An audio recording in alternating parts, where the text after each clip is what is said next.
ಈಗಾಗಲೇ ನಾನು ನಾಗರಾಜ್ ಸಿದ್ದರ್ ಶೆಟ್ ಅಂತ ಈಗಾಗಲೇ ನಾವು ಗೋರೆ ಭಾಗದಲ್ಲಿ ಈಗಾಗಲೇ ಸ್ವಾಮಿ ಶ್ರೀಧರ ಸ್ವಾಮಿ ಅವರ ಒಂದು ಗುಹೆ ಪಕ್ಕದಲ್ಲಿ ಇದ್ದೀವಿ. ಈ ಗುಹೆ ಏನು ಅಂದ್ರೆ ಪ್ರಾಚೀನ ಕಾಲದ ಹಳೆಯ ಒಂದು ಇತಿಹಾಸವನ್ನು ಕೂಡ ಹೊಂದಿದೆ ಈ ಗುಹೆ. ತಾವನ್ನು ವೀಕ್ಷಣೆ ಮಾಡಬಹುದು.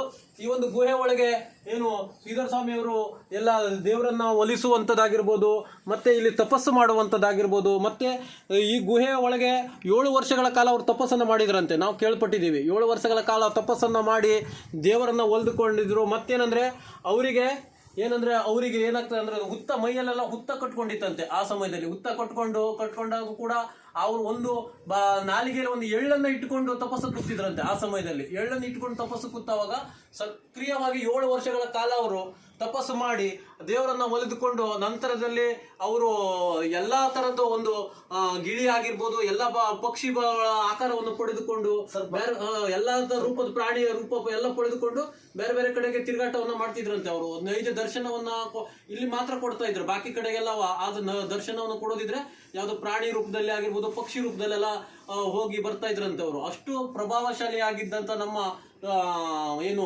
ಶ್ರೀಧರ ಸ್ವಾಮಿಯವರು ನಮ್ಮ ಈ ಕುಮಟಾ ತಾಲೂಕಿನಲ್ಲಿ ಒಂದು ಜನನವನ್ನ ಪಡೆದಂದ್ರೆ ನಾವು ಪುಣ್ಯವಂತರು. ಮತ್ತೆ ನಾವು ಈ ಭೂಮಿಯಲ್ಲಿ ಹುಟ್ಟಿರೋದು ನಮ್ಗೊಂದು ಪುಣ್ಯ. ಆ ಒಂದು ನಿಟ್ಟಿನಲ್ಲಿ ಈ ಒಂದು ಗುಹೆ ಒಳಗೆ ಅವರು ಸಕ್ರಿಯವಾಗಿ ಒಂದು ಈಗ ತಾವು ವೀಕ್ಷಣೆ ಮಾಡ್ಬೋದು. ಈ ಗುಹೆಯನ್ನ ಇಲ್ಲಿ ಒಂದು ತಪಸ್ಸನ್ನ ಕೂತಂತ ಈ ಪುಣ್ಯ ಸ್ಥಳ ಇದು. ಪುಣ್ಯ ಸ್ಥಳ ಒಂದು ತಾಳು ವೀಕ್ಷಣೆಯನ್ನು ಮಾಡ್ತಾ ಇದ್ರಿ. ಪುಣ್ಯ ಸ್ಥಳ ಇದು. ಆ ಒಂದು ನಿಟ್ಟಿನಲ್ಲಿ ಈಗಾಗಲೇ ಸಂಕ್ಷಿಪ್ತವಾಗಿ ಸ್ವಲ್ಪ ವಿವರಣೆಯನ್ನ ಕೊಟ್ಟಿದ್ದೀನಿ.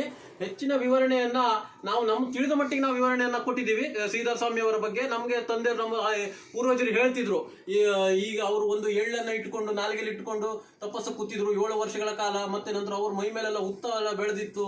ನಂತರ ಅವರು ಬಹಳ ಪ್ರಭಾವಶಾಲಿ ಆಗಿದ್ರು. ಮತ್ತು ಅವ್ರ ಮದುವೆ ಕೂಡ ಆಗಿರ್ಲಿಲ್ಲ. ಕೆಲವು ಆ ಒಂದು ನಿಟ್ಟಿನಲ್ಲಿ ಬ್ರಹ್ಮಚಾರಿಯಾಗಿ ಕೂಡ ಇದ್ರಂತೆ ಅವರು.